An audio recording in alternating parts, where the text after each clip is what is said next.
अच्छा आशीष साहब, अगर मैं आपसे ये पूछता हूँ, अभी जो ईरान और इसराइल, और अभी खबरें आ रही है अल जजीरा अरबी पे दिखा रहे हैं कि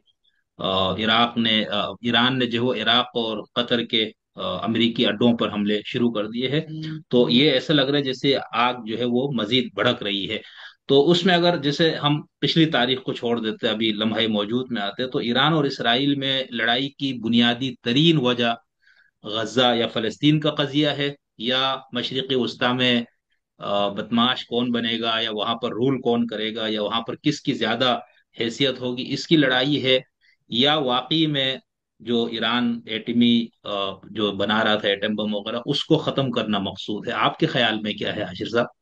अच्छा देखिए, आखिरी बात से मैं शुरू कर लेता हूँ। मेरा ख्याल है अमेरिका से लेके इसराइल सबको पता है कि ईरान के पास एटम बम नाम की कोई चीज़ मौजूद नहीं है। तो ये तो आप इसको एक परे रख दें, अच्छा। ये तो बेसिकली एक एक्सक्यूज है जो कि क्रिएट किया जाता है, बिल्कुल इसी तरह जिस तरह इराक के WMDs का है। मैं ये नहीं कहता कि ईरान जो है वो न्यूक्लियर प्रोग्राम कोई अमन पसंद मकासद के लिए कर रहा था। उनकी ख्वाहिश थी न्यूक्लियर बॉम्ब बनाने की। एक दौर में हमारा भी नाम आया कि हमने टेक्नोलॉजी जो है ईरान को जी। और लिबिया को और शुमाली कोरिया को इस हवाले से बेची है। और हो सकता है बेची भी हो, हमसे कोई बईत तो कुछ है नहीं। तो ईरान के मकासद तो ये ज़रूर थे, लेकिन उनके ऊपर इतनी सख्ती की गई, उनसे इतना खौफजदा थे सारे कि उनको वो इजाज़त या वहाँ तक उन्हें पहुँचने नहीं दिया गया जहाँ वो न्यूक्लियर बॉम्ब बना सकते। और मेरा नहीं ख्याल, वंस अगेन, मैं कोई IAEA का इंस्पेक्टर नहीं हूँ, लेकिन मेरा ख्याल ये है कि ईरान के पास कोई WMDs या कोई डर्टी बॉम्ब्स या इस किस्म की कोई चीज़ मौजूद नहीं है। क्योंकि जिस किस्म के उनके हरकत रही हैं बहुत सी रजीम की, जो उनको कंट्रोल करते हैं। देखिए, कहने को ईरान में जमहूरियत है, लेकिन वो जमहूरियत तो नहीं है। विलायत फ़कीह का जो है, जो सियासी निज़ाम जिस जो जो क्रिएट किया गया, वो बेसिकली सियासी निज़ाम तो था नहीं। लेकिन खुमैनी साहब ने उसे सियासी निज़ाम में कन्वर्ट करके, अगर उसके थ्रू एक पूरा पावर जो है वो सेंटर क्रिएट कर लिया, उस पावर सेंटर को आप ब्रेक नहीं कर सके इतने सालों के अंदर। वो पावर सेंटर अपनी जगह मौजूद है। हम इस पे बात कर सकते हैं कि वो गलत है कि सही है, लेकिन वो जमहूरी स्ट्रक्चर बहरहाल नहीं है, और ताकत बहरहाल वहीं रिजाइड करती है जहां वो इनकलाब के वक्त रिजाइड करती थी। और जो जो उस जी। इनकलाब में शरीक थे, हत्ता कि उनको जो सोशलिस्ट बच्चे भी शरीक थे, जो स्टूडेंट बॉडीज भी थी, आपको पता है कि उनको भी बड़ी बर्बरियत के साथ साइड पे कर दिया गया कि हमारा कोई शरीक नहीं होगा इसके अंदर, ये हम है और हम जी। ही चलाएंगे। तो 1979 से लेके अब तक देख लें आप, निस्फ सदी गुजर गई है। तो हमने देखा है कि उसके कोई हमें बहुत अच्छे नताइज ईरान ने एज सच भुगते नहीं हैं। ईरान के पास जितने रिसोर्सेज हैं, ईरान के पास जितनी कैपेसिटी थी, ईरान जो कुछ कर सकता था। मैं शाह के इक़्तिदार को बिल्कुल जस्टिफाई नहीं कर रहा, लेकिन मैं फिर वही बात कर रहा हूँ कि ये जो वायलेंट एब्रप्ट रेवोल्यूशंस होती है ना, इससे खैर बरामद होते हमने कोई 100 में से एक दफ़ा ही देखी है। तो ईरान में वो खैर बरामद नहीं हुई। इराक ईरान जंग हुई, उसके बाद वो अपनी जगह, ईरान को उसके बाद प्रॉक्सी वॉर्स लड़ने का पाकिस्तान के अंदर भी शौक जो है बहुत अरसा रहा। उन्होंने यहाँ जी। भी तंजीमें क्रिएट की, बलूचिस्तान में भी मुदाखलत की। मैं कुछ दिन पहले एक इंटरव्यू देख रहा था, ईरानी सफ़ीर का था गालिबन, मैं पूरा उसको आखिर तक देख नहीं सका। जो कुछ पुराना था जो उन्होंने इंडिया में बैठ के दिया था, जब उन्होंने कहा था कि इंडिया और चीन को जो है वो गवादर भूल जाएं, आए चाह बाहर इस्तेमाल करें, पाकिस्तान में तो बड़े बम धमाके होते रहते हैं। तो I was actually thinking about the irony कि आज के दिन जो है, अगर वो देख रहे होंगे, तो बम धमाके जो हैं वो कहाँ पे हो रहे हैं और कौन सी बंदरगाहें जो हैं वो हो गई हैं, वल्नरेबल हो गई, तो बड़ा मुश्किल है। तो वो मतलब, मैं देखिए, मैं चीज़ों को आप जो मर्जी कह लीजिए, मैं पेट्रियाटिज्म को बहुत फॉल्स गॉड समझता हूँ। लेकिन बहरहाल मैं इस खित्ते में रहता हूँ, इस जगह रहता हूँ, मैं चीज़ों को पाकिस्तान की ऐनक से और पाकिस्तान की नज़र से देखना चाहता हूँ, मुझे देख लेने दीजिए। तो उसमें ईरान का रोल कोई मुझे कभी बहुत पॉजिटिव नहीं लगा। जो ईरान, अच्छा, जहां तक इसराइल वाले कजिए की बात है, जिसका ईरान चैंपियन बनने की, जिसकी ईरान ने कोशिश की, क्योंकि ईरान ने सिर्फ वहां चैंपियन बनने की कोशिश नहीं की, आपको पता है ईरान ने पूरे मशरक वस्ता में वन वे और दी अदर चैंपियन बनने की कोशिश की है। और उसके अंदर जो मसलकी इशू है वो भी बहुत इंपॉर्टेंट रहा है कि उन्होंने शिया जो है पावर सेंटर क्रिएट करना है against a Sunni power centre. उन्होंने सद्दाम के अगेंस्ट खड़े होना है, उन्होंने बशारुल असद को वहाँ सपोर्ट करना है, उन्होंने लिबिया के अंदर शिया मलेशिया खड़ी करनी है, उन्होंने हौतीस को सपोर्ट करना है, उन्होंने हिजबुल्लाह खड़ी करनी है, उन्होंने हमास खड़ी करनी है, PLO के हाथ से इक़्तिदार लेना है। तो बहरहाल ये ईरान के अपने मसाइल उनसे कभी हल नहीं हुए, लेकिन बहुत दूर दूर जाके उन्होंने मुदाखलत की है। और इस मुदाखलत के नतीजे में इसराइल में जो डिस्टेबलाइज, अब देखिए, अब इसराइल की नज़र से आप देखें तो हमास बेसिकली एक बहुत बड़ा डिसरप्टिव फैक्टर है उनके लिए। हम उसमें हजार कॉन्स्पिरेसी थियरीज के लिए बात कर सकते हैं, लेकिन वो एक डिसरप्टिव फैक्टर है। और उस डिसरप्टिव फैक्टर की ओपन सपोर्ट दुनिया में अब सिर्फ ईरान ही कर रहा है, और तो कोई कर नहीं रहा। अब्राहम अकॉर्ड के बाद जो अरब ममालिक हैं आहिस्ता आहिस्ता वो भी सब जो है वो पीछे हट गए हैं। तो ले दे के ईरान रह बिल्कुल। गया उस बॉक्स का चैंपियन। अच्छा, मैं आपको एक पुरानी कहावत आपको मैं एक सुनाना चाहता हूँ। वो इसलिए कि मुझसे जी कुछ लोगों ने कुछ पेशेंट ने बड़ा शिकवा किया हमारे एक दोस्त ने कि माइट इज राइट की आप बड़ी गर्दान करते हैं। तो मैं माइट इज राइट को ठीक नहीं समझता, मैं बिल्कुल उसके हक में नहीं हूँ। जी। लेकिन मुझे ये पता है कि जमीनी हकीकत यही है कि माइट जो है यही उसी है। के फैसले होते हैं। और कोई अगर समझता है कि इंसानी हकूक, अमन, देरपा, ये दूसरों की जिंदगी उस पर फैसले, इस पे फैसले नहीं होते। इंसानी तारीख में अरबों की हिस्ट्री से लेके, मुसलमानों की हिस्ट्री से लेके, रोमन हिस्ट्री से लेके जब उठा लें फैसले माइट की बुनियाद पे ही हुए हैं। तो रोमन एक कहावत है बड़ी पुरानी जिसको हमने हजरत उमर से वो जो है मानून कर दिया था। वो रोमन कहावत ये है कि अगर एक रोमन औरत जो है वो रोम की जो सल्तनत है उसमें रोम से लेके और कार्थेज तक, या वो जर्मनी जो जर्मोनियम जहाँ कबाइल जहाँ से उनकी जंग हो रही थी वहां तक सोना उछालती हुई चली जाए तो किसी की जरूरत नहीं होगी कि उसे हाथ लगा सके। इसलिए कि रोमन्स, आप एक अगर औरत पे हाथ उठाएंगे तो रोमन्स ये कहते हैं कि हम पूरी की पूरी आपकी सिविलाइजेशन को जो है खत्म कर देंगे। And that's how you create your might. आप ये खौफ क्रिएट करने का या माइट क्रिएट करने का तरीका ये होता है। आपने 9/11 में 3,000 लोग मारे हैं, हम इधर 5 लाख, 10 लाख, 15 लोग लोग मार देंगे ताकि दोबारा 9/11 ना हो सके, किसी की जरूरत ना रहे, या सारा कुछ वहां शिफ्ट हो जाए। 9/11 नहीं हुआ उसके बाद। अमेरिका में 9/11 को देखे कितना अरसा हो गया, उसके बाद कितनी शिद्दत पसंद तंजीमें बनी। वो जो लड़ाई बढ़ाई है सारी इधर नहीं रही है, अमेरिका में वो कोई कुछ नहीं कर सका। तो उन्होंने वो क्रिएट कर लिया, वो फियर क्रिएट कर लिया। रेमंड डेविस यहाँ पे जो मर्जी कर ले, आपने उसको उठा के ले जाना है, बिकॉज आपने अपनी माइट इस्टेब्लिश करनी है। 1948 में जो ब्रिटिश मैंडेट के तहत जब आप ये फलस्तीन और इसराइल का एक सोल्यूशन देते हैं तो 33% के करीब, शोजेब साहब मुझे दुरुस्त कर दें अगर मेरी फिगर्स गलत हों, बट जो मेरा आइडिया है वो कोई 31 से 33% के करीब उस वक्त यहूदी थे उस पूरी सरजमीन में। और बाकी को 66-67% जो है वो अरब्स थे, जिसमें क्रिश्चियंस भी थे और मुसलमान भी थे। तो ये अरब्स और ज्यूज की अक्सरियत वो थी जो कि यूरोप से वहां पे पहुंची थी। ऑफ कोर्स उनके लिए ये जायन था। और जायन का जो फलसफा, अब पता नहीं आपने मौलाना वहीदुद्दीन खान की वीडियो देखी है कि नहीं, जिसमें उन्होंने जायोनिज्म को सपोर्ट किया है। वो बड़ी इंटरेस्टिंग वीडियो है, मैं आपको अगर आपने नहीं तो मेरे पास कहीं पड़ी होगी, मैं भेजूंगा आपको। उन्होंने कहा जायनिज्म बिल्कुल ठीक है, ये तो खुदा ने कुरान में भी वादा किया है।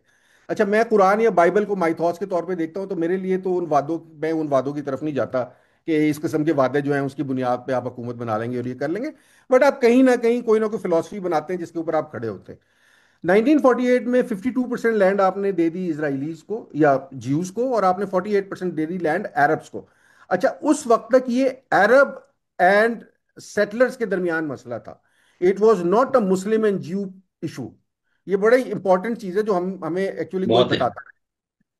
Arabs hmm. Did not like it because Arabs ने कहा, अरब्स की आपको पता है कि एक उनके अंदर वो कौमी इफ्तिखार तो कौमी हमीयत, तो ये बाहर यूरोप से आके कोई यहाँ कैसे आबाद हो गया, जो मर्जी है ये है वो है।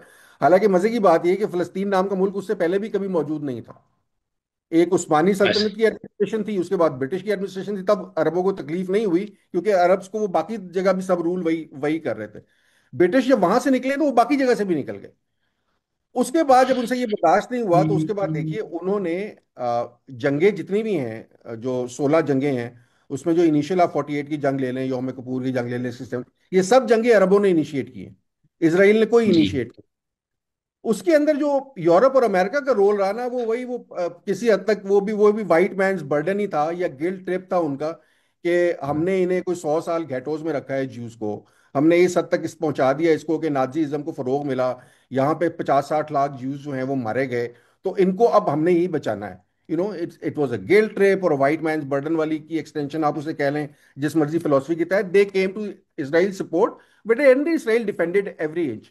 आफ्टर एवरी वॉर वो 52% जो है वो बढ़ के 62%, 72%, अब 80%, और अब मेरा ख्याल है कोई 84% के करीब शायद वो हो गया है, या शायद 81% के करीब है। मैं एग्जैक्ट, मेरे पास नंबर थे कहीं लिखे हुए, अब नहीं मुझे पता। तो किसी जंग का कोई फायदा नहीं हुआ। बीच में ऑस्लो अकॉर्ड्स भी आपको याद हैं हमारे, जो जो नॉर्वे में हुई, या आपको कैंप डेविड के मुआहदे भी याद हैं। सो बहुत दफा हम्म। टेबल पे जितने आज उन लोगों के पास है उससे ज्यादा गंवा के वो उठे, वन वे और दी अदर। बिल्कुल। मैं इसराइल को सही। जस्टिफाई नहीं कर रहा हूं, बट मैं ये जानना चाह रहा हूं कि जो कुछ ये स्ट्रगल पीएलओ ने की या बाद में हमास ने की, फलस्तीनियों को उसका टेंजिबल को फायदा हुआ कि नहीं हुआ। तो मुझे तो वो फायदा होता नजर नहीं आया। तो एक तो वो जो माइट वाली बात है। दूसरी बात ये जो है कि एक सियासी मसला भी है ईरान में। दुनिया भर में आपने देखा है जो फार राइट की जितनी हुकूमतें होती हैं ना, उनके लिए ये सबसे आसान होता है जंग छेड़ना या जंगी जुनून को हवा देना, या उसकी सर पे अपनी पॉलिटिकल आइडेंटिटी तो जस्टिफिकेशन। पॉलिटिकल उसे एग्जिस्टेंस को जो है वो कायम रखना, या उसकी उसकी वजह एक्सक्यूज प्रोवाइड करना। तो नेतन्याहू या बीबी का यही फलसफा रहा है। ईरान में बहुत मुखालफत है बीबी की, लेकिन क्योंकि उन्होंने एक ये नैरेटिव क्रिएट कर दिया है। आपने देखा होगा हालिया पाक भारत जंग में भी यही हुआ ना, हमने जंगी जुनून के तहत यहाँ नैरेटिव जी क्रिएट किया। उसका नतीजा क्या हुआ कि 20% दिफाई बजट की आज सारे जो है उस पर तालियां बजा रहे हैं, जिसपे कल तक हम गालियां दे रहे थे। ऐसा ही हुआ है ना। तो ये बिल्कुल internal politics and the global philosophy of the might that has been there for the last 5,000 years of human history, उसके तहत बनता यही था जो इसराइल कर रहा है, उसको आप रोक नहीं सकते। सवाल यह है कि आपने क्या करना है। Arabs have now decided to come to the table, almost all the Arab nations. Iran has decided that no, it is going to be the same old game that has been played for the last 50 years, and I am going to be the champion of it. Israel cannot allow it। तो ये उस सही। वजह से ये pre-emptive strike है, और उस वजह से ये है वन वे और the other they need to kill that threat. और मैं आप ये शोजन साहब बात कर लें तो फिर मैं आपको कुछ और एनेक्डोट्स, अब कुछ हालिया मुलाकातों के बताऊंगा, वो बड़े इंटरेस्टिंग थे मेरे लिए। अच्छा जी। नहीं इसमें हाशिर साहब ये बताया ना कि अभी जो ईरान ने अलम उठाया हुआ है काफी सालों से, जब से अरबों ने उस अलम को छोड़ दिया, तो ये क्या महज एक नारा है, महज एक कार्ड है फलस्तीन का, जी या वो बिल्कुल कार्ड, मुखलिस है ईरान इसके से, बिल्कुल आपको क्या बिल्कुल लगता कार्ड, है? बिल्कुल कार्ड है, बिल्कुल कार्ड है। ईरान देखिए, मैं वही बात कर रहा हूँ। अब मैं लंबी बात नहीं करूंगा, शोजेफ साहब फिर बाद में बहुत दिल में बुरा मानेंगे, वो इतनी देर से बैठे हुए हैं खामोश। मैं मैं समझ। ये बिल्कुल कार्ड है सर, बिल्कुल कार्ड है। अगेन उसकी वजह ये है कि अगेन जिस तरह नेतन्याहू को अपनी पॉलिटिकल जो वो लफ्ज मेरे एक तो जहन में नहीं आता ना, जो उसकी पॉलिटिकल सर्वाइवल है, वो उसकी बका इसमें है कि वो इस जुनून को लेके चलता रहे। इस तरह जो ईरानी रजीम है उसकी भी बका इसमें है कि जिस चैंपियन, जिस कॉज को वो लेके इतने सालों से चल रहे हैं, अब उससे पीछे कैसे हट जाए।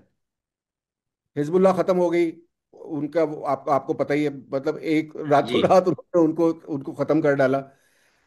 हमास के साथ जो हो रहा है वो हम देख ही रहे हैं, लेकिन ईरान पीछे हटने को तैयार नहीं है। इसराइल का इस वक्त इशू ये है कि उसे वो थ्रेट खत्म करना है। देखिए, अगर आपके अपने सारे मसले हल हो गए हो ना, ये जो साम्राज्य और इस्तेमार की हम बातें करते हैं ना, साम्राज्य और इस्तेमार वो होते हैं जो अपने मुल्कों में बहुत मुस्तहकम हो चुके होते हैं, तब वो उठते हैं और चले बाकी दुनिया को ठीक करने का ठेका लेते हैं, और ठीक करते हैं या खराब करते हैं उसमें हम गुफ्तगू कर सकते हैं। कभी हॉलैंड वाले साम्राज्य थे, आज क्यों वो साम्राज्य नहीं है। स्पेन वाले साम्राज्य थे, आज क्यों साम्राज्य नहीं है। जापान वाले साम्राज्य थे, आज तो साम्राज्य नहीं है। उस्मानी साम्राज्य थे, आज साम्राज्य नहीं। साम्राज्य चेंज होता रहता है।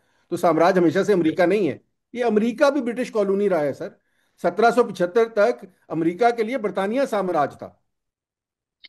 तो वो हम भूल जाते हैं, हमारे जहन में कि साम्राज्य शायद पैदाइश इंसान की, आदम हजरत आदम की पैदाइश से अमेरिका ही है, ऐसा नहीं है। वो अपनी ताकत अपनी जगह बनाते हैं, अपने आप को मुस्तहकम करते हैं, एक स्टेज पे पहुंच जाते हैं। उस स्टेज पे पहुंचने के बाद फिर वो बाकी दुनिया, और अब कोई काम रह नहीं जाता ना, तो फिर बाकी दुनिया को ठीक करने निकलते हैं। तो ईरान ने अगर अपने आप को ठीक कर लिया होता तो ठीक है, लेकिन ईरान का मसला ये है कि ईरान पहले दिन से जो है उसने कहा है कि मुझे इस्लाम फैलाना है दुनिया भर में, वन वे और दी अदर, उसका मुझे ठेका उठाना है। वो उनकी पॉलिटिकल सर्वाइवल जो है ना, या पॉलिटिकल एग्जिस्टेंस की उसकी वजह वो इसी में है कि अपने मसले तो वो नहीं सुलझा सकते, लेकिन इतने बड़े इशू के ऊपर जिस पे अब दुनिया की सपोर्ट अवेलेबल है, वो इसमें एक फरीक बन के खड़े हो जाए। जब उसमें एक फरीक बन के खड़े हो जाएंगे तो उन्हें भी लामोहल्ला बहुत सारी सपोर्ट मिल जाएगी। बर्नी सैंडर्स अमेरिका में बैठ के ईरान के हक में तकरीरें करेगा, ईरान के हक में बरतानिया में जुलूस निकलेंगे, ईरान के हक में पाकिस्तान वाले खड़े हो जाएंगे। ईरान के हक में बहुत बड़ी दुनिया इस वक्त खड़ी हो गई है। सो पोलिटिकली दे हैव सही actually gained it, but at what cost, ये बड़ा एक अहम सवाल है। सही। जी उसका जवाब शोजफ साहब जी शोजफ साहब आप बताएं ना कि ये ईरान और इसराइल में जो है मसला, और जिसकी बुनियाद पर जंग हो गई, तो क्या वो वाकई में ये एटम बम बनाने के खिलाफ कार्रवाई थी, या ये रिजीम चेंज के लिए था, या इसका मतलब कजिया फलस्तीन ही इसकी बुनियादी वजह है, या मशरिक वस्ता में थानेदार बनने की लड़ाई है? और आप उस्ताद से जो है ना खुल के इख्तलाफ कर सकते हैं। मतलब इख्तलाफ मैं जरूर करूँ, एहतराम से खुल के क्यों, एहतराम से जी इख्तलाफ जी करूँ। बिल्कुल। लेकिन कोई इख्तलाफ वाली बात तो मुझे वो लगे ना कि जिस पे मुझे इख्तलाफ कर रहे हैं। ठीक है ना। हमने दोपहर को बात की थी, तो मैंने कहा था कि बात तो दलील से बात होती है, जिसकी बात दलील से बात होगी उसकी बात पर ईमान ले आना चाहिए। बिल्कुल। मसलन उस्ताद मोहतरम फरमा रहे हैं कि ये 1948 में या 1967 में या 1973 में या उसके बाद जितनी भी जंगें हुई हैं, ये सारी जंगें अरबों ने शुरू की हैं।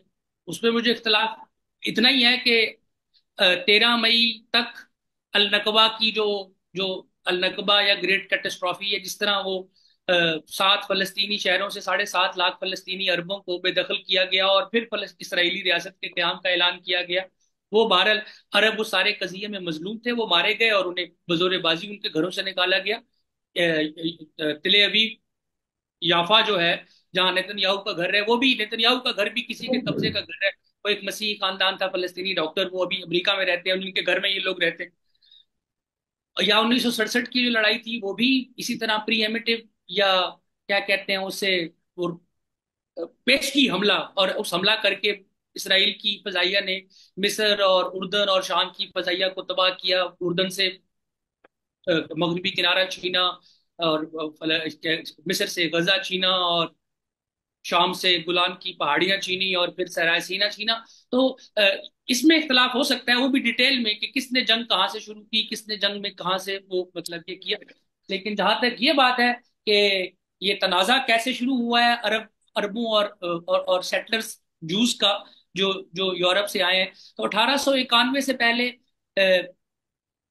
जायोनिस्ट रियासत के क्याम की कोई तहरीक एग्जिस्ट नहीं करती थी। और जूस जो थे वो यूरोप में शदीद तकलीफ का शिकार थे, और उनको तकलीफें सहते सहते सैकड़ों हजारों साल हो चुके थे। तो थियोडोर हर्जल ने, ऑस्ट्रो हंगेरियन जू है, उसने कॉन्सेप्ट दिया, the idea of Jewish nation state. फिर वर्ल्ड जायनिस्ट कांग्रेस या जूविश जो काउंसिल है वो बनी, और उसके बाद हर साल उसके इजलास होने लगे, और फिर ये नारा सामने आया कि land without the people for the people without the land. और फिर ये कि जूस जो है वो एक रिलीजियस कम्युनिटी होने की बुनियाद पर एक नेशन स्टेट रखते हैं, since they our nation state, उनके पास एक मुल्क होना चाहिए। फिर उस बीच में जो जर्मनी ने नाजी जर्मनी ने होलोकास्ट किया, उसका ज़ाहिर है गिल्ट जो है वो पूरे यूरोपियन दुनिया पे पैदा हुआ। लेकिन ये जो कुछ हुआ उससे बहुत पहले 1917 में बर्तानिया के जो सर आर्थर बाल्फोर हैं, उन्होंने वर्ल्ड जायनिस्ट मूवमेंट को जो खत लिखा है, जिसमें उन्होंने ये कहा है कि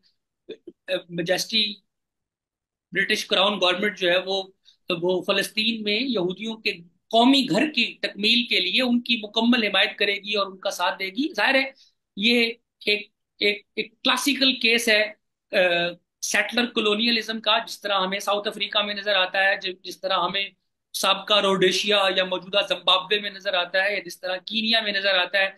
लेकिन लेकिन यहाँ महज वाइट रेसिस्ट या सुप्रीमेस्ट लोग थे, उसके साथ ये क्रिश्चियनिटी एज फेथ का तड़का नहीं लगा हुआ था इसमें।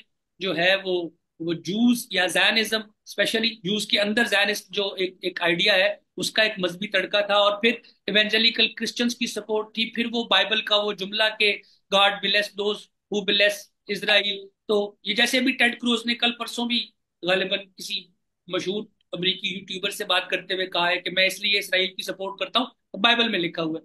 तो बुनियादी तौर पर मशरिक वस्ता के मुआशरे यूरोपियन कॉलोनियलिज्म के जेर असर थे, और जाहिर कॉलोनियलिज्म मकामी लोगों को तो पसंद नहीं था। ये जो मतलब ये जो गुलामी है अंग्रेजों की या यूरोपियंस की, इसके खिलाफ आज़ादी का जो जज्बा है वो एक फितरी जज्बा है। वो हिंदुस्तान में भी था, वो फार ईस्ट एशिया में भी था जहाँ ये डच रूल कर रहे थे या फ्रांस रूल कर रहा था, और इधर भी था जहाँ फ्रांस और बर्तानिया रूल कर रहे थे। तो गोरों की आमद मकामी अरबों के लिए नापसंदीदगी की बात थी। 1948 में जिस तरह तकसीम की गई, उसमें अरब मुआशरों का या इलाकों का या लोगों का कोई नुमाइंदा एग्जिस्ट नहीं करता था। ये जो यूएन पार्टीशन प्लान है, इसको अरबों ने रिजेक्ट किया। अगर इनको अरबों ने रिजेक्ट किया है तो ये कैसे जस्ट हो सकता है, जबकि हमें ये पता है कि अगर किसी एक तनाजे में दो पार्टियां हों और उसका हल आप इत्तफाक राय से लेकर आते हैं कि फलाना भी राजी है और फलाना भी राजी है, जैसे शिमला मुआहिदा हिंदुस्तान पाकिस्तान दोनों ने मिल बैठकर साइन किया है, दोनों पार्टियां उसमें रजामंद हुई थी तो शिमला मुआहिदा बना।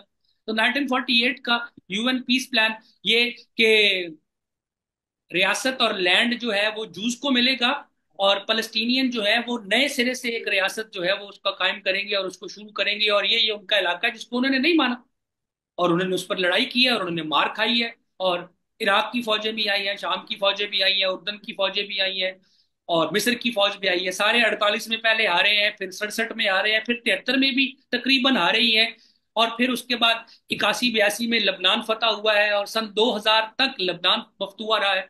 फिर सन 2000 में इसराइल ने बगैर किसी शर्त के लबनान खाली किया है। तो पहली दफा ऐसा था कि किसी अरब इलाके से इसराइली फौजें वापस जा रही हैं बगैर किसी शर्त लगाए।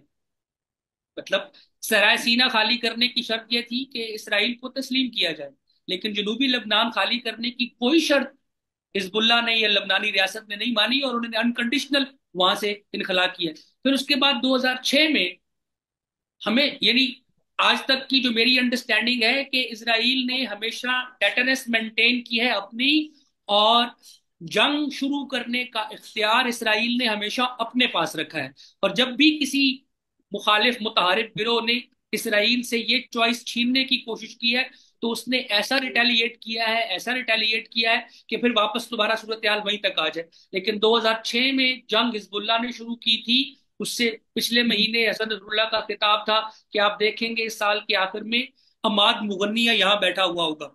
और वो जंग हुई। उस जंग के नतीजे में उन्होंने 2 4 लोगों को गिरफ्तार किया, 2 4 लोगों को मारा। 33 34 दिनों की जंग में बैरूत तबाह हुआ, बहुत कुछ तबाह हुआ, लेकिन हिजबुल्लाह इसराइल को वो लतानी दरिया के परले तरफ रोके रखने में कामयाब रही। ये पहली दफा ऐसा हुआ था। और फिर उसके बाद जर्मनी की वो उसमें सालसी में मुआहदा हुआ, और उसके नतीजे में ये लोग, इन लोगों ने लाशें वापस की, और वहां से 1000 लोग रिहा हुए, और उसमें इमाद मुगन्निया भी शामिल थे। बाद में इसराइल ने फिर उनको दमिश्क में हमला करके मार दिया। फिर ये जो अक्टूबर 2023 में हमास ने किया है, उसके पीछे का जो बैकग्राउंड है वो ये है कि भाई वेस्ट बैंक अमलन खत्म हो चुका है।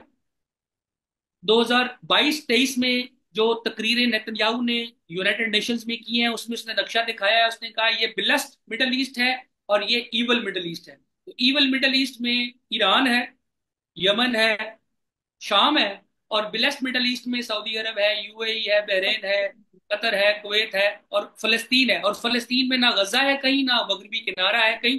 वो जो तारीखी फलस्तीन फ्रॉम द रिवर टू सी, वो सारे का सारा इसराइल है। और अब वहां से राहदारियां बनेगी क्योंकि इब्राहिम अकॉर्ड कामयाबी से चल रहा है, और बहुत हद तक तवक्को है कि अगले चंद महीने में सऊदी अरब भी इसराइल को तस्लीम कर लेगा, और 6 मुसलमान मुल्क और तस्लीम कर लेंगे, मुमकिन तौर पर पाकिस्तान भी। तो मैं अगर खुद को फलस्तीनियों के जूतों में अपना पाँव डालकर देखूं, और मैं किसी तरह की किसी लीडरशिप के कैपेसिटी में अपने आप को देखूं, या कौमी जज्बा हमीयत जिसको वो कहते हैं, हक खुद इरादियत या कौम परस्ती, उसमें देखूं, तो एक कौम के लिए यकसर उसके वजूद का मिटा दिया जाना, इस बात के बावजूद कि दुनिया के तमाम आलमी कवानीन वगैरह वगैरह इस बात की तायीद करते हैं कि उन्हें एक आज़ाद रियासत बनाने का हक हासिल है, और ये 9/11 अगर ना होता तो ऐसा कभी नहीं हुआ कि इसराइल ने अपनी जेलों से फलस्तीनी हुर्रियत पसंदों को निकाल कर फांसी के घाट उतारा हो या मौत की सजा दी हो। तो इसराइल और फलस्तीन के तनाजे के बीच में जो जनीवा कन्वेंशन है, वार जंग के जो कवानीन है, उनका बहुत हद तक इतलाक किया जाता है। ये 9/11 से पहले तो बहुत ज्यादा होता था, और ये एक किस्म का फैशन था कि लोग फलस्तीनी तहरीक आज़ादी की हिमायत करते हैं।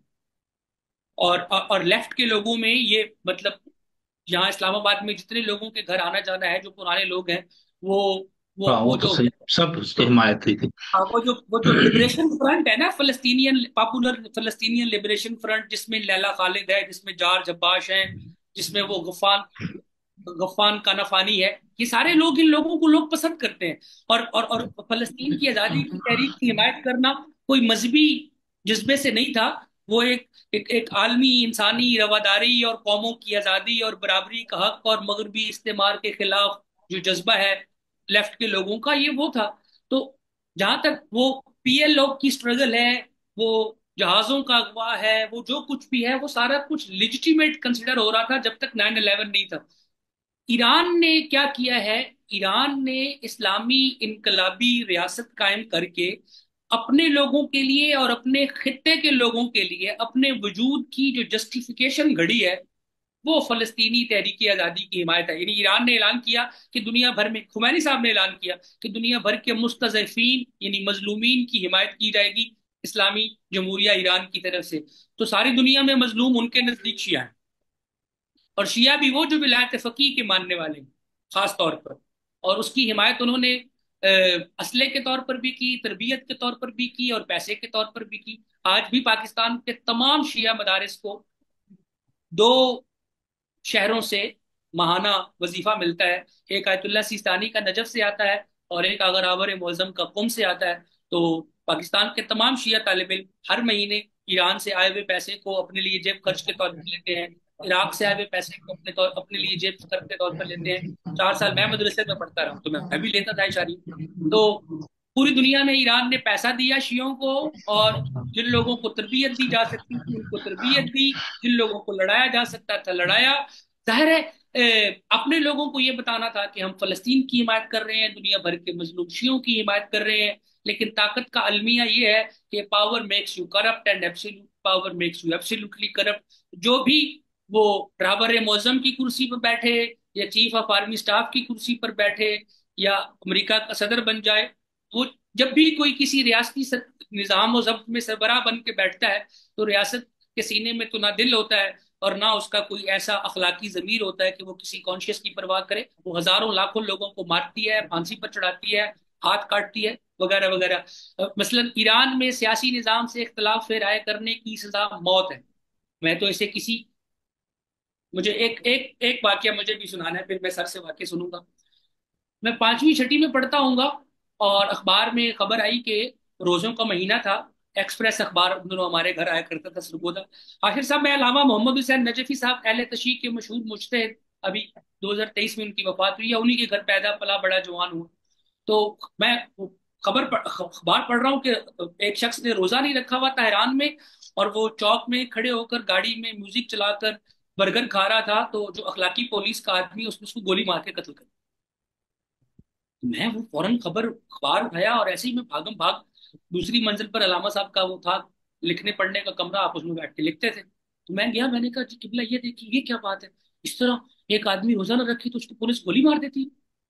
उन्होंने कहा कि ईरानी रियासत खुद को इलाही रियासत मानती, और इलाही रियासत में जो इस्लाम के निज़ाम पर कायम हो, शायर अल्लाह की या शायर इस्लाम की बरसर आम तौहीन करना सजाए मौत है। तो ईरानियों ने तो ठीक किया है, क्योंकि वो अपने आप को अल्लाह का नुमाइंदा और अल्लाह की बनाई हुई बरगजीदा रियासत समझते हैं। हमारे मौलाना मोहम्मद हसन ढक्कू साहब विलायत फकीह के हाँ, कायल नहीं, वो कायल नहीं थे। वो मुझे बता रहे थे कि जिसने गोली मारी उनका उसने क्या गोली नुक्ता नजर है, क्यों हाँ। मारते हैं? ठीक, बहुत अच्छा, बहुत शुक्रिया।